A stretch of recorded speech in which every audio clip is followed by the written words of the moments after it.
Imagine చేయండి, మీ kidney పాడైపోయింది, donor దొరకలేదు, కానీ ల్యాబ్లో మీకోసం బ్రాండ్ న్యూ ఆర్గన్ రెడీగా ఉంది. సైన్స్ ఇప్పుడు అదే చేయబోతోంది.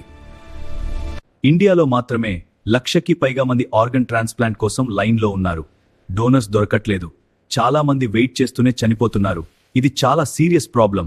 దీనికి సొల్యూషన్ గా సైంటిస్ట్ తెచ్చారు lab grown organs.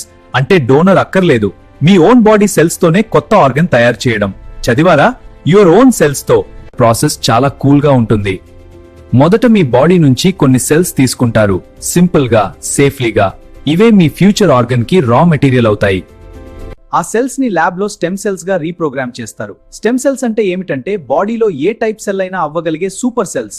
Basically blank pages లాంటివి. ఏ ఆర్గన్ అయినా రాయొచ్చు. తర్వాత వాటిని బయోరాక్టర్ అనే స్పెషల్ మెషిన్ లో పెడతారు. అక్కడ అవి డివైడ్ అవుతూ, లేయర్స్ గా గ్రో అవుతూ, మెల్లగా యాక్చువల్ ఆర్గన్ షేప్ తీసుకుంటాయి. Real magic.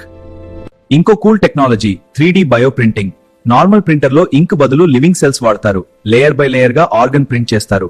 పేపర్ కాదు, బాడీ పార్ట్. మైండ్ బ్లోయింగ్ కదా. రీసెంట్లీ సైంటిస్ట్ ల్యాబ్ లో తయారు చేసిన ఓయిసోఫేగస్ ఫుడ్ పైప్ టిష్యూని యానిమల్స్ లో ఇంప్లాంట్ చేశారు. రిజల్ట్, అది నేచురల్ టిష్యూ లాగే పనిచేసింది. సైంటిస్ట్ కూడా షాక్ అయ్యారు. ఇది సక్సెస్ఫుల్ అయితే నెక్స్ట్ లో కిడ్నీ, లివర్, హార్ట్ ల్యాబ్ లోనే తయారవుతాయి. డోనర్ కోసం ఇయర్స్ వెయిట్ చేయాల్సిన పని ఉండదు. ట్రాన్స్ప్లాంట్ రిజెక్షన్ కూడా తగ్గిపోతుంది, ఎందుకంటే ఇవి మీ ఓన్ సెల్స్ కదా. AI, stem cells, 3D bio printing ఇవన్నీ కలిస్తే మెడిసిన్ కంప్లీట్లీ ట్రాన్స్ఫార్మ్ అవుతుంది. ఫ్యూచర్ హాస్పిటల్స్ లో డాక్టర్స్ ఆర్గన్స్ ఆర్డర్ చేస్తారు, ఆన్లైన్ షాపింగ్ లాగా. సీరియస్లీ. కానీ ఇక్కడ ఒక ట్విస్ట్ ఉంది. ఎథికల్ క్వశ్చన్స్ చాలా ఉన్నాయి. ఆర్టిఫిషియల్ ఆర్గన్స్ మిస్యూజ్ అవుతాయా? హ్యూమన్ క్లోనింగ్ దాకా వెళ్తుందా? ఎవరికి అఫోర్డ్ అవుతుంది? డిబేట్ ఇంకా జరుగుతూనే ఉంది.